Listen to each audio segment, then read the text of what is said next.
वैसे भी सर्दियाँ आ गई हैं, गरीबी का असली मजा तो अब आना शुरू होगा क्योंकि बर्फबारी शुरू होने लगी है। फिलहाल अब जाओ यहाँ से, इससे पहले कि मुझे और गुस्सा आ जाए। अरे ठीक है बाबा, जा रहा हूँ। गंगा हमेशा गोपी को उसकी गरीबी का ताना देती रहती थी, पर गोपी बहुत सीधा था। वो उससे कुछ नहीं कहता था, लेकिन उसकी दिक्कत बस यहीं तक नहीं थी। वो जब बाहर निकलता था तो उसके साथ उसकी कथित तौर पर छोटी जाति की वजह से भेदभाव भी होता था। जूते चप्पल की मरम्मत करवा लो भाई साहब। ओ राजू, जूते चप्पल की मरम्मत करवा लो। अरे चुप, तेरी हिम्मत कैसे हुई मेरी कोठी के सामने अपना ये सड़ा सा ठेला लगाने की? है बहुत बार मना किया है तुझे, पर तू मानता नहीं है ना। पर मालिक जमींदार ने उसकी एक बात न सुनी और उसका ठेला अपने आदमियों से कहकर छीन लिया।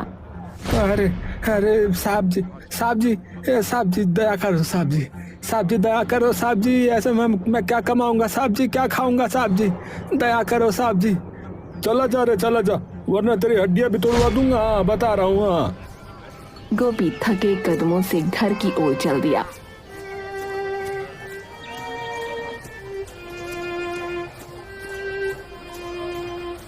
आसमान से रुई जैसी बर्फ धीरे धीरे गिर रही थी। उसकी फटी चप्पलों में बर्फ घुसकर पैरों को सुन्न कर रही थी और उसके दिल में जलती हुई आग उसे ठंड महसूस नहीं होने दे रही थी। भगवान, मैंने किसी का क्या ही बिगाड़ा था। मैं तो बस मेहनत ही करता हूँ, फिर भी सब मेरे दुश्मन क्यों हो रहे हैं। उसकी आंखों के कोने भीग चुके थे। वो धीरे धीरे अपने छोटे से टूटे झोपड़े की ओर बढ़ा। झोपड़ी से धुआं नहीं उठ रहा था, मतलब चूल्हा ठंडा था। अंदर घुसते ही गंगा की झल्लाहट सुनाई दी। इतनी जल्दी क्यों आ गए? सर्दी में यूं बाहर मरे घूम रहे हो? कुछ काम धंधा हुआ कि फिर वही बहाने? गंगा, आज तो मेरा ठेला ही चला गया है। क्या? ठेला चला गया? किसने लिया? अरे वही जमींदार ने लिया। कहता है उसकी कोठी के सामने नीच लोग जो है ना, वो ठेला नहीं लगा सकते। उसके आदमियों ने सब उठा लिया है। क्या कह रहे हो तुम? किस हक से उसने तुम्हारा ठेला छीना? क्या वो भगवान है? जाओ जाकर पुलिस में शिकायत करो। अरे गंगा, पुलिस हमारी नहीं सुनती है। जमींदार के आदमी जो है ना वहां तक बैठे हैं, उल्टा हमें ही जेल में डाल देंगे वो। अरे तो अब क्या करेंगे? घर में आटा नहीं, दाल नहीं। चंदन 2 दिन से सूखी रोटी खा रहा है। मैं तो सह लूंगी भूख, पर तुम बताओ बच्चे को क्या खिलाऊं? क्या उसका भी पेट काट दूं? अरे अब भगवान जो करेंगे वो अच्छा ही करेंगे। तू परेशान मत हो गंगा, परेशान मत हो। अच्छा करेगा? हर बार यही बोलते हो। भगवान अगर अच्छा करता तो आज हमारे सर पर पक्की छत होती, न कि टपकती हुई झोपड़ी। गंगा की बातों में दर्द था, पर तानों का जहर भी। गोपी उसके शब्दों में छिपे दर्द को समझता था, पर जवाब देने की ताकत उसमें नहीं थी। वो बस एक टूटी सांस भरकर बोला, देख गंगा, कल से मैं जो है ना, मैं जंगल जा रहा हूँ। लकड़ियाँ जमा करके लाऊंगा, ठीक है? उन्हें बेचेंगे ना तो कुछ पैसे वैसे आ जाए, चूल्हा भी जल जाएगा और शायद जो है 2 वक्त की रोटी भी मिल जाए। और राशन वो कहाँ से लाओगे? चलो ठीक है, वो जो है ना सेठ मूलचंद, उनके पास जाता हूँ, शायद दे दे उधार। वो सेठ वही जो हर बार ताना मारता है? खैर जाओ, कोशिश कर लो। गोपी ने अपनी फटी हुई कमीज का बटन बंद किया, फटे जूतों को खींचा और सेठ मूलचंद की दुकान की ओर चल पड़ा।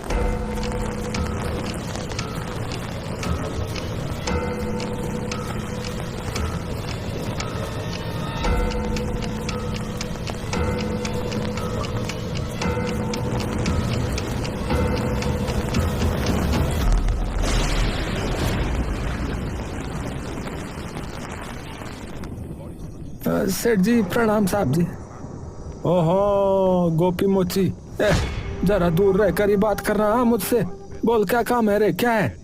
साहब जी वो घर में ना खाने को कुछ ही नहीं है। थोड़ा सा जो है वो राशन वासन मिल जाता तो थोड़ा गुजारा चल जाता है साहब जी। महीने के आखिर में चुका दूंगा साहब। अरे उधार तुम जैसे लोग तो जो है बस भगवान भरोसे रहते हैं रे हैं? लेकिन चलो कोई नहीं कोई नहीं, एक शर्त पे दूंगा। हाँ एक शर्त पे। क्या क्या शर्त है साहब जी? देख ऐसा है, अपना तू घर ना जो है वो मेरे नाम कर चल, बदले में तेरे को फिर जितना राशन चाहिए वो ले जा तू यहाँ से। जब तक जियो, जब तक जो करना है करो, तब तक खाते रहना फिर, ठीक है? घर मेरे नाम कर फिर चल। है घर पर साहब जी वो तो मेरा एकमात्र आसरा है, वो दे दूंगा फिर मैं कहाँ रहूंगा?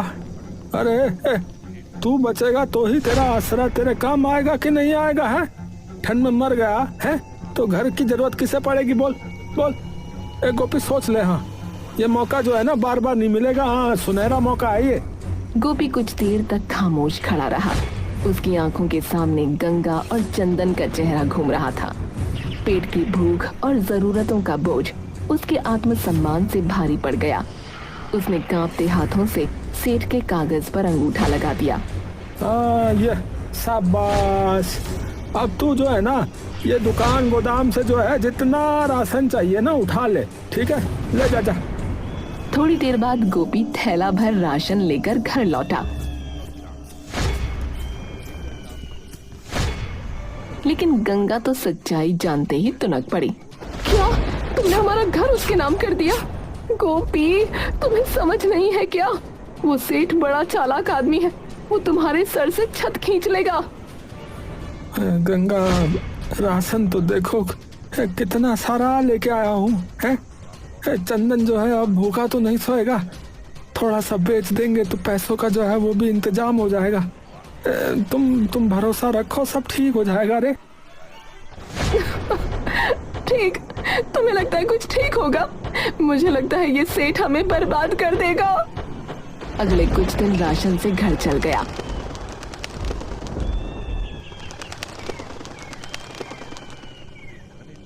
फिर एक सुबह गोपी ने सोचा जो कुछ बचा है बाकी भी ले आऊं, ताकि सर्दियों की असली मार से कुछ राहत रहे। वो सीधा सेठ मूलचंद की दुकान की तरफ चल पड़ा।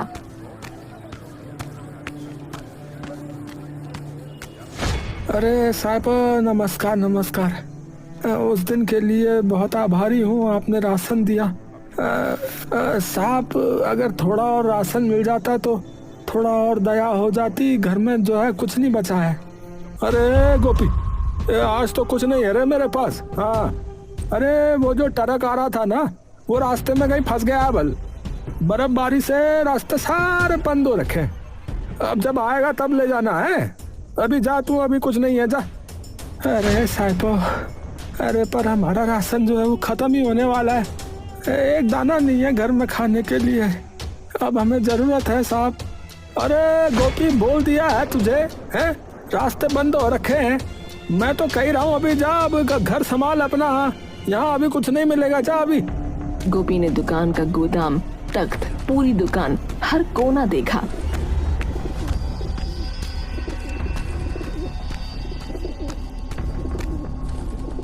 सचमुच राशन कहीं नहीं था। उसकी आंखें झुक गईं। वो उदास और भारी मन से लौट पड़ा।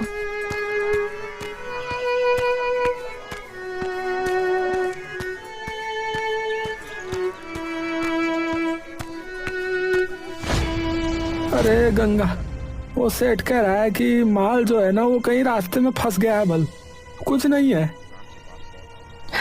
देखा, मैंने कहा था ना तुमसे, वो सेठ कितना चालाक है। पहले तो घर मांग लिया, अब राशन का बहाना बना रहा है। मैंने कहा था ना, ये आदमी कमीनों का राजा है। ए गंगा तुम मत हंसो, बस मैं हाथ जोड़ रहा हूँ, ये बात पेट की है। हाँ पेट तो पेट काट लो तुम हमेशा कुछ न कुछ उम्मीद जता देते हो। अब तुमने घर भी दे दिया। हे भगवान, चंदन की तबीयत भी ठीक नहीं है, बताओ क्या करें। कड़वी हंसी और शिकायतों ने घर को घेर लिया। गंगा उस पर टूट पड़ी, प्रश्न, ताने, दर्द सब एक साथ। चंदन जो अपनी छोटी आंखों में बेबसियत लेकर खड़ा था, अचानक रो पड़ा और उसके छोटे छोटे शब्द घर की दीवारों में गूंज गए। मम्मी, पापा ने तो घर बेच दिया, क्या अब हम सच में बेघर हो जाएंगे? चुप कर बेटा, ऐसी बातें मत कर। तुम बड़े होकर कुछ बड़ा बनोगे, पर तुम्हारे बाप को मैं कभी माफ नहीं करूंगी। ए गंगा, घर का जो थोड़ा बहुत राशन बचा है उसे आप बेच देते हैं, पैसों से कुछ खाने का इंतजाम कर लेंगे, और जो है ये चंदन की दवाई का भी। जो तुझे सूझता है वही कर ले, मुझे कोई मतलब नहीं रहा अब। तुम तो चाहते ही हो कि हम मर कर जाएं। गोपी ने मुंह पर ठोस लकीर ले ली और बचा हुआ छोटा सा पर्चा कुछ आटा दाल का हिस्सा लेकर बाजार की ओर निकल पड़ा। वो पता नहीं कितनी बार खुद को टूटते हुए महसूस कर रहा था, पर बच्चे के लिए वो कुछ भी कर सकता था। अरे दाजू जल्दी करो, जल्दी, हवा तेज हो रही है। हवा है? क्या हवा हो रही दाजू? कैसी हवा? अरे सुन नहीं रहे हैं? लोग कह रहे हैं बर्फ की आंधी आ रही है। जो लोग घर से बाहर हैं चलो भागो कह रहे हैं वहाँ। झट से अपने लोगों को जो है सुरक्षित जगह पे ले जाओ। हाँ, सारा बाजार हलचल में आ गया। लोग भगाए जा रहे थे, दुकानें बंद हो रही थी। गोपी ने जल्दी से जो भी पैसे मिले और जो थोड़ी सी रोटी बची थी उसे उठाकर घर की ओर भागा। गंगा, चंदन, तैयार हो जा बाबू, बर्फ का तूफान आ रहा है। बल हम वहाँ जाते हैं जंगल की तरफ, जहाँ पेड़ जो है ना बहुत घने हो रहे हैं। जंगल? यहाँ से? पर कैसे? अरे जाना पड़ेगा, जंगल में पेड़ों के बीच में हम जो है ना छिप जाएंगे। वहाँ जो है आग भी जला के जो है थोड़ा बहुत गर्म रह सकते हैं ना। सब गांव वाले जो है वो भी जा रहे हैं, जल्दी करो जल्दी करो। जैसे ही गोपी ने ये कहा, गंगा ने फटाफट जरूरी सामान समेटा और सब जंगल की ओर निकल पड़े। बर्फ के छोटे छोटे गुब्बारे हवा में नाच रहे थे और आसमान होकर काला हो रहा था।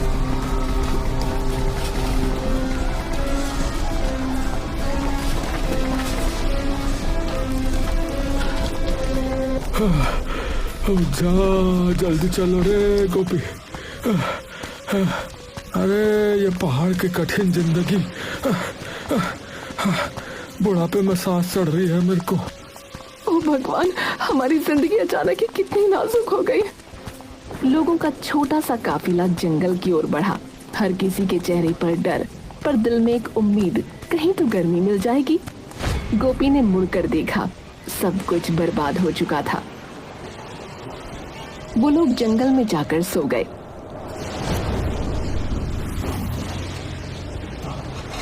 गंगा, गंगा, जल्दी उठो जल्दी उठो, जंगल में पानी भर रहा है, पानी भर रहा है, जल्दी उठो। हे भगवान, कहीं सुकून नहीं है, करेंगे। अरे जल्दी से फटाफट पेड़ में चढ़ जाओ, जल्दी चढ़ जाओ। मैं भी जो है चंदन को लेकर पेड़ पे आता हूँ, तुम चढ़ो चलो चलो। वो लोग पेड़ पर चढ़ गए। गोपी ने देखा कि बचा हुआ जो कुछ भी था, थैला, थोड़ा राशन, कुछ कपड़े, सब पानी के साथ बह चुका है। अब तो पेड़ों पर ही रहना पड़ेगा, जमीन पर लौटना मुमकिन नहीं। ओहो, मैं पेड़ पर जो है ना सही से रहने के लिए कुछ करता हूँ। अच्छा, कुछ करता हूँ मैं। क्या? अरे देखती जा देखती जा। गोपी ने पेड़ के तने को एक हिस्से को काटकर और जोड़कर एक छोटा सा तख्ता बनाया। उसकी कारीगरी में कुछ खास बात थी। धीरे धीरे उसने एक छोटी सी झोपड़ी का ढांचा तैयार किया जो शाखाओं पर टिकी हुई थी। तुमने ये क्या किया? ये तो कमाल है गोपी। अरे बस ये छोटी सी झोपड़ी बन गई, हवा और पानी से बचने के लिए है। पर अभी इसमें एक कमी है रे, ये पाख नहीं है इसके ऊपर, छत जो है ना छत नहीं है। हवा से ये उड़ जाएगा और फिर ठंड हमें जो है ना वो हिला देगी, तो इसको जो है किसी तरह पाख बनाना होगा, ढकना होगा इसे। है और जरा ही देर में झोपड़ी जैसे घोंसले में बदल गई। चंदन उसकी कला देखकर ताली बजाने लगा और बाकी लोग भी चकित होकर उसकी तारीफ करने लगे। वाह पापा, आपने तो कमाल कर दिया, मैं बड़ा होकर आपके जैसा बनूंगा। गोपी तो सच में कारीगर है, अगर तू चाहे तो पूरे गांव के लिए ऐसे घर बना सकता है। तभी सेठ मूलचंद भी पेड़ के पास आया। वो झोपड़ी को देखकर थोड़ी देर खामोशी से खड़ा रहा और फिर बोला, अरे ये घर तो बड़ा अच्छा बना है। ऐसा लग रहा है इस पेड़ पे जो घर है ना वो अब मेरा ही होना चाहिए। अरे साहब, अरे ये आपका घर कैसे हो सकता है? अरे कुछ भी तो मत बोलो। गोपी, मैं कह रहा हूँ ना, अरे जो अंगूठा लगाया था ना कॉन्ट्रैक्ट पे, कागज पे अंगूठा नहीं लगाया था तेरा, उसमें लिखा था हाँ जो तेरा घर होगा वो मेरा घर हो जाएगा। हाँ, तुम्हारा असली घर तो तूफान ने बर्बाद कर दिया ना, कर दिया कि नहीं कर दिया बोल? तो अब यही मेरा घर हुआ नहीं हुआ? हुआ नहीं हुआ बोल? कॉन्ट्रैक्ट के जो है मुताबिक हो रहा है ये। हाँ, ये घर जो है तेरे को मुझे देना होगा अब। हाँ। गोपी को आग सी उठी, पर इस बार मोर्चा गंगा ने संभाला। वो बोली, लोभी कहीं के, इस आपदा में भी लोभ नहीं छोड़ता।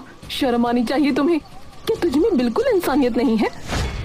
अरे शर्म है? गोपी है जिसने करी ना शर्म, उसके फूट गए कर्म, समझा? कि ये कहेगा बड़े बुजुर्ग हमारे। हाँ हाँ। बहस तेज हो गई। सेठ, अगर तुमने हमारे घर पर नजर डाली तो यहीं पानी में डुबा दूंगी तुमको। अरे हाँ हाँ, और जैसे तो फिर मैं चुप ही रहूंगा। है, मैं चुप ही रहूंगा। है, चूड़ियां नहीं पहनी है मैंने। हाँ, चूड़ियां नहीं पहनी है मैंने। चूड़ियां पहनी है और वही तेरे सर पर तोड़ूंगी। अरे अरे बस करो भाग्यवान। अरे चुप हो जा, तू चुप हो जा। ठीक है ठीक है ठीक है गोपी, ठीक है। चल, मैं तेरा ये घर नहीं लूंगा। हाँ, नहीं लूंगा, मैं तेरा ये घर नहीं ले रहा। पर फिर तुझे जो है ना, मुझे भी ऐसा ही घर बना के देना होगा, समझा? समझ गया ना? यही मेरी शर्त है। हाँ। गोपी ने बिना हिचकिचाए सर हिलाया और जोर से कहा, ठीक है, मैं बना के दे दूंगा। ठीक है, पर एक बात जान लो साहब। हाँ, जो इंसान जो है ना आपदा में भी लोभ नहीं छोड़ता है ना, उससे नीच कोई नहीं है। हाँ, वो आज नहीं तो कल पछताता जरूर है। हाँ, देवता उसे ना छोड़ते नहीं है। हाँ, बता रहा हूँ। गोपी, मेरे को ना देवता की धमकी मत देना, बता रहा हूँ। हाँ, ज्ञान मत दे मुझे। चल चल, काम शुरू कर, तेरे जैसे बहुत देखता हूँ मैं। हाँ।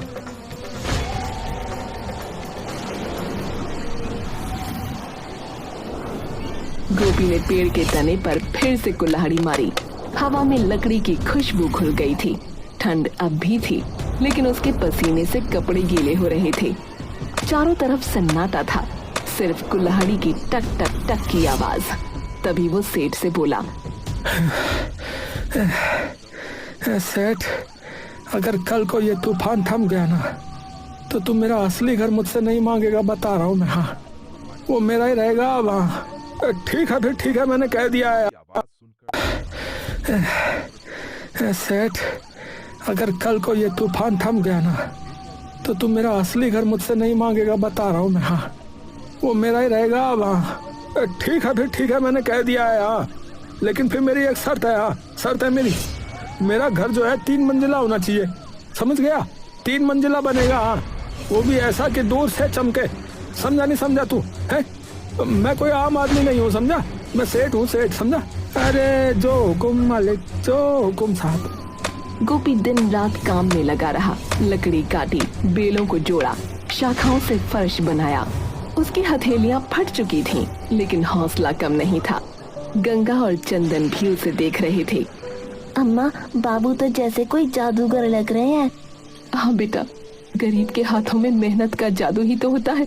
मैंने ही बस कभी नहीं समझा। आखिर वो दिन आया जब 3 मंजिला लकड़ी का घर बनकर खड़ा हुआ। पूरा जंगल उस घर को देखकर दंग रह गया।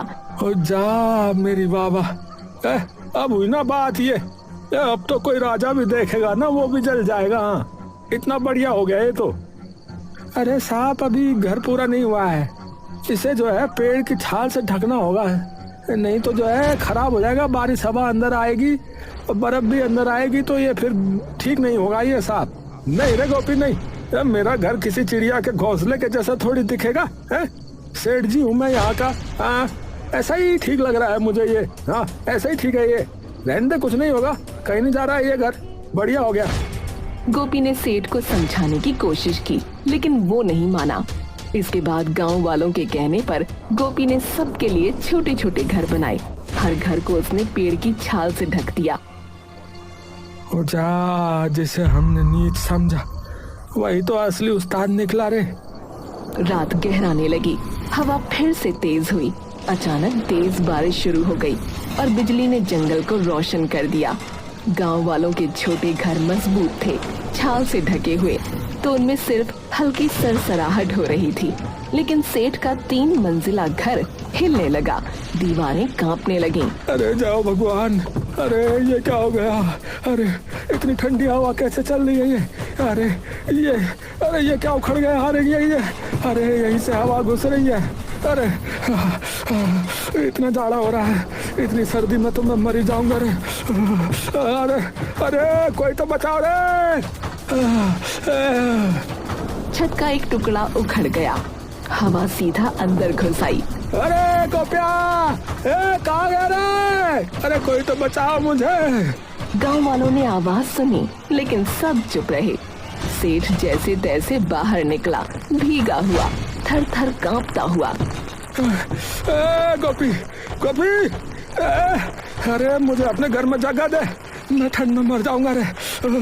अरे बहुत जाड़ा हूँ मेरी। अरे नहीं गोपी, इसे याद है तूने जब मदद मांगी थी तो ये हंसा था। अरे गंगा, अगर हम इसके जैसे बन गए तो फिर फर्क ही क्या रह जाएगा इसमें और मुझ में? है? फर्क ही क्या रहेगा बोल? अरे जल्दी जल्दी अंदर आजा सेठ, जल्दी अंदर आजा, बाहर बहुत जाड़ा हो रहा है। अरे गोपी, अरे तू बहुत बड़ा आदमी निकला रे, बहुत बड़ा आदमी निकला है तू। जी रहे, मैंने तेरे साथ बहुत बुरा किया, पर तूने जो है मेरी जान बचा ली रे। अरे देखा गंगा, इसी को कहते हैं भगवान की लीला है। कभी कभी तूफान जो है वो घर को नहीं है बल्कि इंसान को बदलने आते हैं। हाँ समझ गए सेठ जी? हाँ मानते हो ना इस बात को? यही होता है। सेठ की आंखें भर आईं। अब सेठ सुधर चुका था और फिर अगली सुबह से मौसम सुहावना होने लगा और जल्द ही सब अपने गांव वापस लौट गए। भौंकते हुए जंगल की ओर दौड़ पड़े। भेड़िया ये देखकर घबरा गया। उसे समझ आ गया कि वह फंस चुका है। वह जान बचाकर जंगल के अंदर भाग